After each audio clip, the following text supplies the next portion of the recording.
Yet another closing bell on Wall Street, bringing more red arrows to Americans' retirement. The holidays will hurt Americans' wallets. CBS's Michael George has the inflation impact on our favorite Tech-heavy NASDAQ has lost 31%. Inflation and recession fears are the big drivers.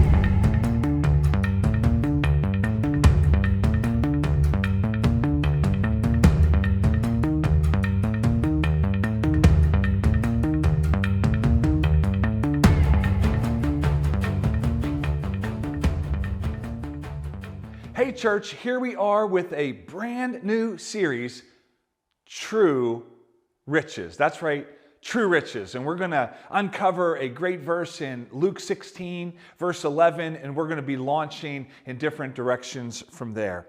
Hey, listen, when we talk about money, this is the first thing I always think about. And I'm not bragging, but I just want to let you know, I am a Powerball jackpot winner. That's right, not just once, not twice, not 3 times, 5 times. I feel like I have won the jackpot Powerball. Even this past week, it was over $1 billion. And just to let you know, I haven't won $1 billion. But let me tell you how I've won this 5 times. Number 1, Jesus radically has changed and transformed my life. Number 2 is I have been married to the same woman for 33 years and she still digs me bad. Number 3, I have 5 children and they still like most of the time calling me dad. Here we go. And I've been a part of the same church here. I've been a part of Bridge City Church for 40 years. One of the best places on the planet that a man could possibly be. And that I have friends. I have a handful of friends that I've done life with over decades. And we're still tight as ever. That's right. 5 times I won the jackpot. That's right, I did. You know why? Because those are things that money cannot buy. That's right, money can't buy you any of those things. And that's the essence of true riches. So here's the big idea that we're going to communicate to you today. This is it. True riches can be obtained by every disciple when we apply 3 principles. That's right, true riches can be obtained by every disciple when we apply these 3 principles. Number 1 is a stewardship mindset. Number 2 is a shrewd plan, or can I say budget? And number 3, it's a heart set on eternity. That's right. So let me just launch into this. Those are the 3 big ideas that the 3 big comments about the big idea that we're going to give you here. But let me just start this. What if I were to tell you right now, hey, Bridge City Church received a lot of money and we are so thankful for your offerings and your donations. Oh, wow, it has just been so good. But what if in the next statement I said, but I really can't tell you how we spent the money and we really don't have much to show for it? Wouldn't that cause you alarm? Wouldn't you be alarmed and say, wait a minute, we've given money to God, to Jesus' church, and we expect them to keep an accounting for it, and what do we have to show for it? But unfortunately, most of the time, most of us have a view of church and God and that money separate from the way we view our own money. So this is the big idea. We're stewards. We have to have a stewardship mindset. We have to have a shrewd plan. Okay, and number 3, a heart set on eternity. That's right. So here we go. Luke chapter 16, verse 11. And if you are untrustworthy with worldly wealth, who will trust you with true riches? That's right, true riches. And this is red letters, Jesus' words here. And so this is the big idea. So what are true riches? Let's try to give a definition to what these true riches are, because they can't be purchased here on earth, but they're true and they're valuable here. It's to have Jesus' presence, his power, peace, and provision and protection that all result in the fullness of joy. That is true riches. That's how we want to launch here. And so when we talk about money, let's just face a few Bible facts here. In the Bible, there's over 500 verses on prayer, over 500 verses on faith, but more than 2,000 verses in the Bible on money and possessions. As a matter of fact, 15% of Jesus' parables were talking about money and possessions. Listen, I want to be like Jesus. And if I want to be like Jesus, I should want to talk about money and possessions and how they connect to my spiritual development. So we're going to go to the whole context in Luke 16. In Luke 16 chapter 1, Jesus is speaking to his disciples.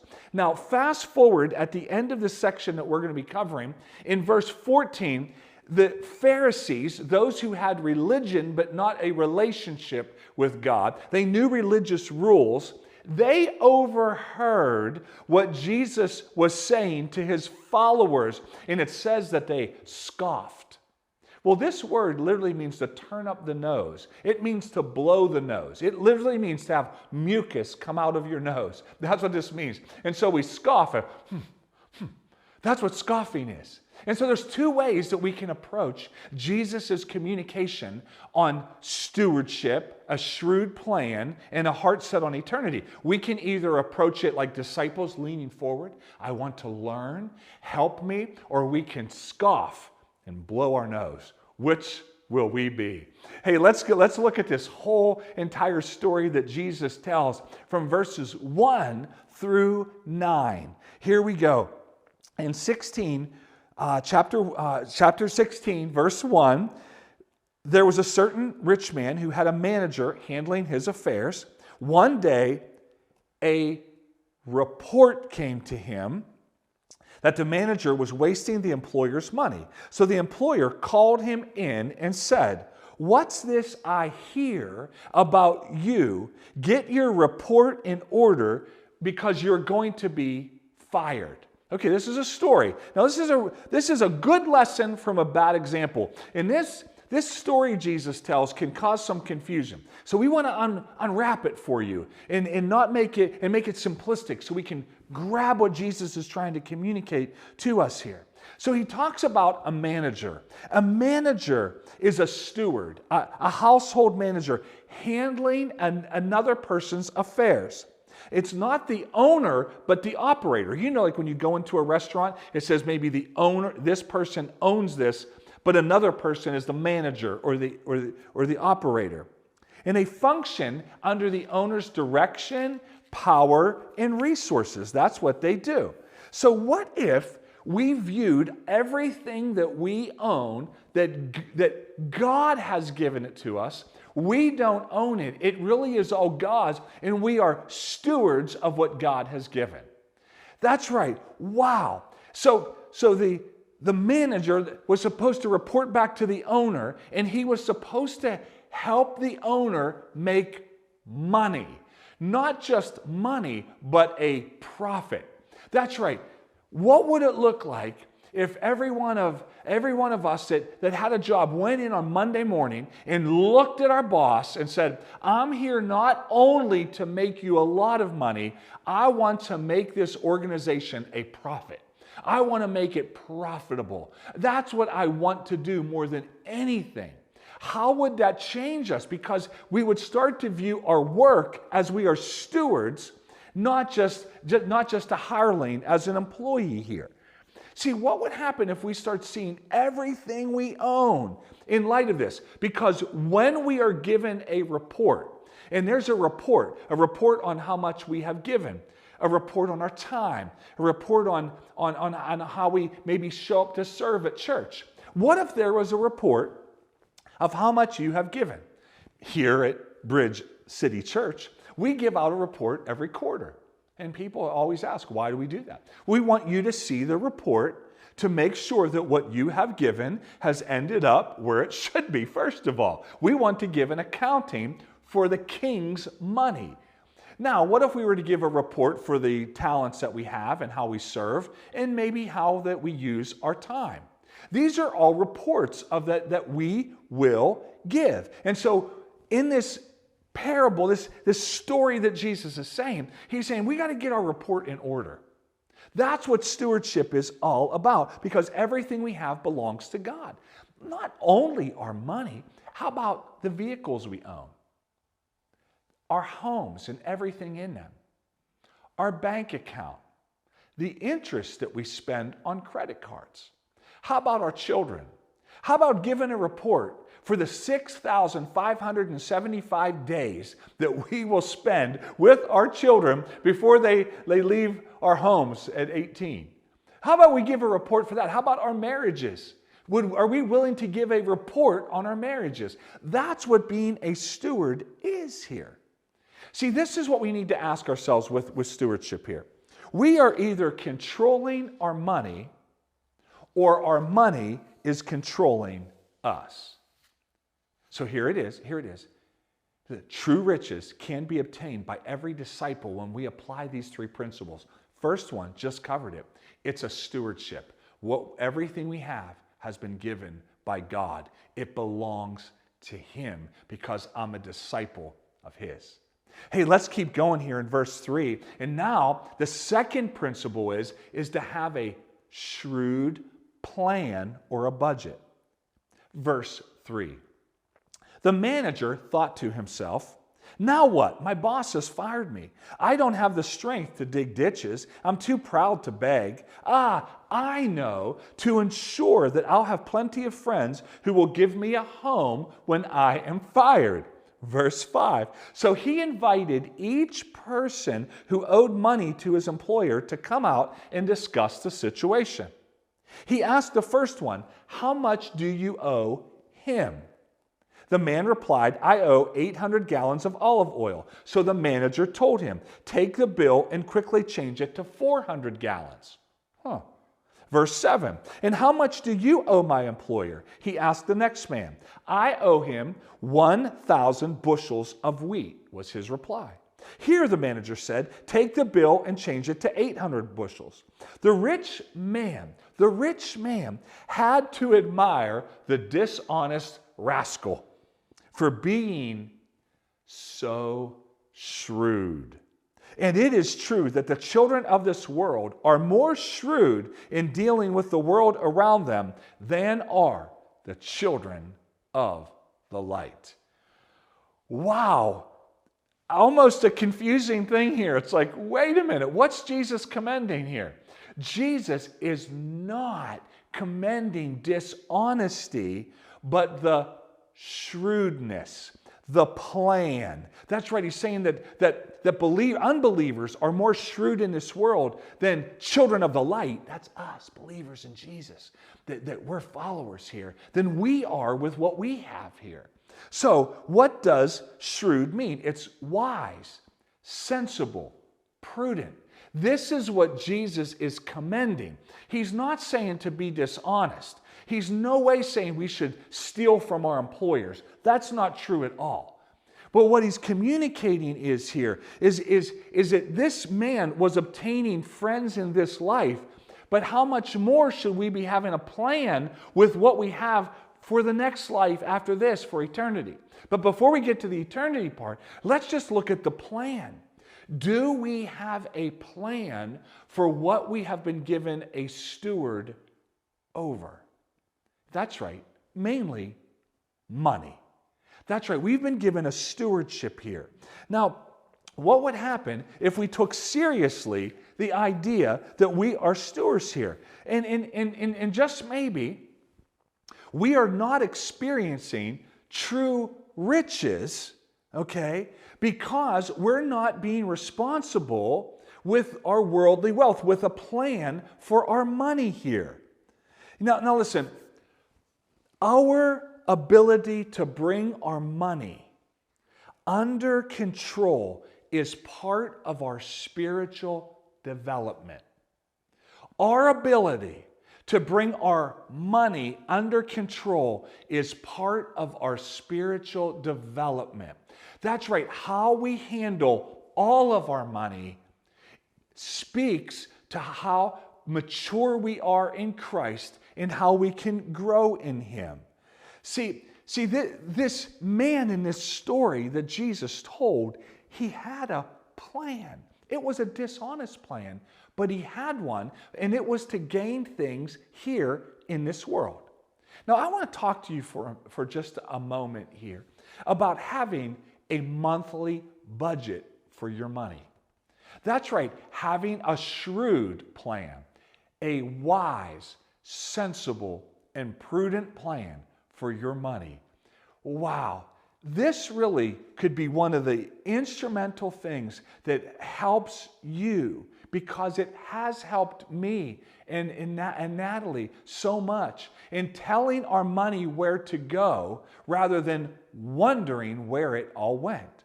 So we're providing a way for you to make a budget. That's right, to sit down and look at how much money comes in and then decide where all it's going to go with housing and food and savings and giving and utilities, clothing, transportation, recreation, health care, all of these things. This is part of being able to get to true riches, to experience the presence, the power, the provision, the peace, the protection that Jesus offers that results in the fullness of joy. I don't know about you, but I could use some more fullness of joy. This is not the way, but it's a way that you can do. And I'm urging you to sit down. This is a good time of year, right before, we're winding down on 2022, getting ready to launch in 2023, and look at these things. But not only a whole monthly plan, but what about a Christmas plan? What about developing a plan of what are you going to spend on Christmas? Do you know that statistically, 33% of people who live in the United States of America, 33% will accrue $1,200 of credit card debt this Christmas. That's average. Now, the younger the children, the higher the debt. The older the children, or maybe no children, the debt goes down. But that's a lot. Let's say that you're only going to spend $998 and you're going to put that on credit. And then you pay the minimum amount. And if you pay the minimum amount on $998 on a credit card with 17% interest, you will have paid $498 in interest. That's right. Your Christmas that was only $998 just went to just under $1,500. That's the difference here. Would any of us say that that's a wise, prudent, and sensible plan? May I make a suggestion to you that what our children will remember most is not the amount of gifts or the expense of gifts, but they're going to remember the things that money can't buy, the memories.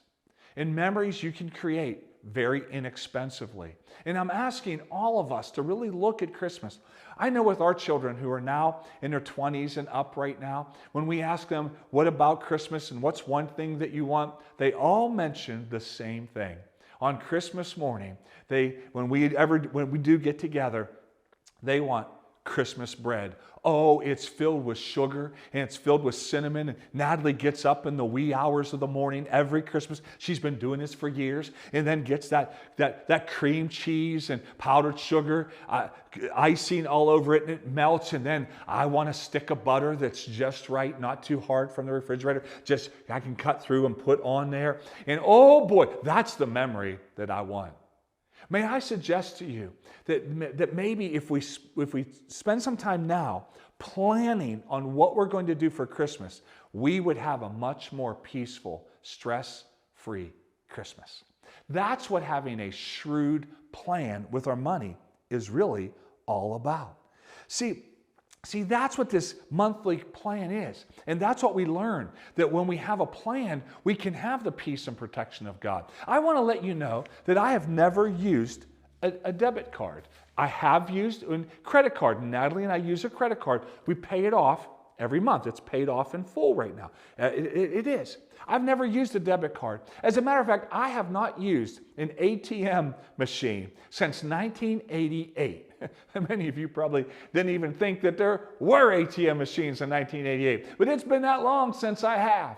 Yeah, and I want to let you know that I'm living a normal life. I'm living a great life. It's possible to have a plan beforehand what you're going to spend money on. That's what I'm trying to communicate with you here. Okay, so here's the deal. We need to have a plan. We need to look at this plan. In 1 Corinthians 16:2, it states that on the first day of the week, they would lay up and they would plan on what they're going to give. We don't want to give out of emotion. We want to give out of purpose. That's the purpose here. In Proverbs chapter 6, verses 6 through 8, it talks about an ant. That's right, not an aunt, not your Aunt Betty or Aunt Susie or however you say it. It's look at the ants, you lazy bones. Let's look at the ants. Learn from their ways. They store up. They plan. They have a purpose to what they're doing. How many of y'all would like to be smarter than the average little ant crawling around? Come on, somebody here. Okay, here we go back to the big idea that it is possible. We can obtain true riches. Every disciple can obtain true riches when we put into practice these three things. That's right. Number one is a stewardship mindset. Number two is a shrewd plan. We're going to do that. But number three is this. It's a heart set on eternity. Verse 9, Jesus, verse 9. Here's the lesson. Here's the lesson. Jesus is getting to it. Oh, isn't that plain? Jesus is saying, here's the lesson. Oh, wow. I wish every parable had that statement. Use your worldly resources to benefit others and make friends. Then, when your possessions are gone, they will welcome you into your eternal home. That's right. See, having a plan and stewardship is not just so that we can only have more peace and provision and protection here. I'm giving with an eye towards eternity. That's right. I'm giving not just to make friends here on earth, but I want to benefit others here, but I'm giving because there's going to be a day that I give an account before God. And I'm looking forward to that day because I have paid it forward. That's right, I have given, and I do these things with stewardship and budgeting so that I have more to give. How many of us have ever said, I wish I could give more to God and to the church? I hear that statement all the time. This is here. I'm helping you do that right now so that we can have more to give here. Because in Revelation 22, that last chapter in the whole Bible, it says Jesus is coming back with rewards. And I believe that as we have given to Him, as I'm giving to Him, and I'm going to be welcomed into my eternal home, my reward is not just, I've left all my possessions here. They're going to be gone, but I'm given with an eye towards eternity in heaven here. That's the mindset. I want to be welcomed into heaven. That's the reward I'm going for. That's the reward I want you to go for too. That is so simplistic. Let me read to you some other words and sentences of Jesus found in Matthew chapter 6, verse 19. Jesus, don't store up for yourselves. Don't store up treasures here on earth, where moths eat them and rust destroys them, and where thieves break in and steal. Store your treasures in heaven, where moths and rust cannot destroy, and thieves do not break in and steal. Wherever your treasure is, there the desires of your heart will also be. See, my heart is attached to my treasure, and that's attached to the way I spend money. It's attached to all the ways that I pay my bills. It's attached to those things. See, my treasure and my heart are connected here. And we see where our heart is by the way we spend money. And listen, Jesus is not saying that material possessions are bad or evil in and of themselves. But when they are all we have, that's where we have to learn to come into alignment with Jesus here. Jesus uses money as a test of where our hearts are. That's right, money is a test of where my heart truly is. My treasure and heart are connected, and it truly is. We see what we value. See, I do want peace, protection, provision. I'm looking for the power and the presence of Jesus in my life. Those things money can't buy. But the way that I handle my money will bring me those things. Not only here on earth, but I'm leveraging it all for eternity. Here it is. Our attitude towards money is indicative of our submission to or rebellion against Jesus' lordship in our life. That's right, the attitude that we have towards money is indicative to submission or rebellion to the lordship, a fancy way of saying Jesus is in charge of my life. So that's why this is connected to our spiritual development. So, come on, every disciple can obtain true riches when we put into practice these three principles: a stewardship mindset, a shrewd plan for what we have here, but a heart set on eternity. I'm set on pleasing God, knowing I will give an account. And so just like the money that you give to our church, Bridge City Church, we have a plan. We're in budget season. We're planning where all the money is going right now. Because we know that we're going to give an account what was produced with the money. We're going to give an account because it's the king's money. But this is the big deal. Not only the church has king's money, we all personally do as well. That's right, the king's money, a stewardship here. So this is the plan to get true riches. First of all, this is what we can do. I want you to write this down.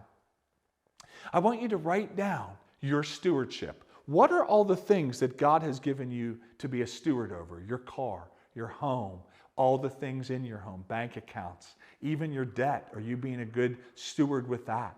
All of these things, I want you to make a list of them and look at them. I want you to see them written down and say, these are the things that God has given me to be a steward over. He's the owner, I'm the manager. Number two, I want you to get a hold of this monthly cash flow. I want you to take a look at this. I want you to use that QR code. I want you to get this. I want you to fill in the blanks. I want you to see where your money is going and maybe how you can get clearer on where your money's going and how it can go there and what's going to happen with your money on a regular basis. Develop a shrewd plan, a budget here. But number three, I want you to leverage it for eternity. That's right, I want you to see it in light of eternity. The account, the report that you will get at the end of the year. And we do this as a church. We give you a report of what happened with your money. Are we leveraging what we have for eternity? What matters most? People's lives. People's lives being changed and transformed. Families being restored. People coming into a relationship with Jesus Christ. That's what really matters. That's what I want to leverage my money for. Not just have a hope that someday I will hit the lottery. No, I've already hit the jackpot. I have so many things that money can't buy. But I am going to leverage the money I do have for eternity. That's this big idea of true riches. And that's what it's not just saying I'm committed to God, but God's committed to me. And the way we handle our worldly wealth will determine that. That, my friends, is true riches. That's where this all begins. That's what this is here. I read that verse earlier about your treasures and are they here on earth or are they in heaven? Why? I mentioned several times in our time together about giving an account to God. Can I just take a brief pause right now? And I want you to put down everything. I want you to stop what you're doing right now, and I want you to lock in right now. If you were to stand before God right now, if you were to stand before God in heaven, and He would say, "Why should I let you in?" And it can't be, "Well, I gave money to the church." That really won't get you in.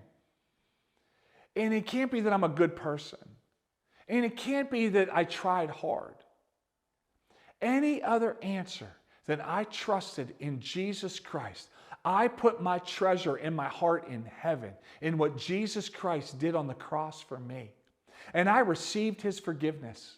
And now he is the Lord. That's what we read earlier. That's a fancy way to say leader of my life, the one who calls all the shots. I want you to stand before God proud. And I want you to stand before God confident that he would say, welcome home to you. Welcome home, because Jesus Christ became the way to true life. That's what we want for you here at Bridge City Church. And I am confident that's what Jesus wants for you too. If you don't have a day, a moment, or time when Jesus Christ became the forgiver of your past and leader to your future, I want you today to take the innermost part of your being, that treasure, and say, I want my heart and treasure are going to be connected to God now. Jesus, forgive me of my sin. Jesus, be the leader of my life. Don't be like the Pharisees who knew a little bit about God and scoff, blow our nose. But be like the disciples, lean in. Continue to develop spiritually with us here at Bridge City Church. Continue, because we're going to help you grow.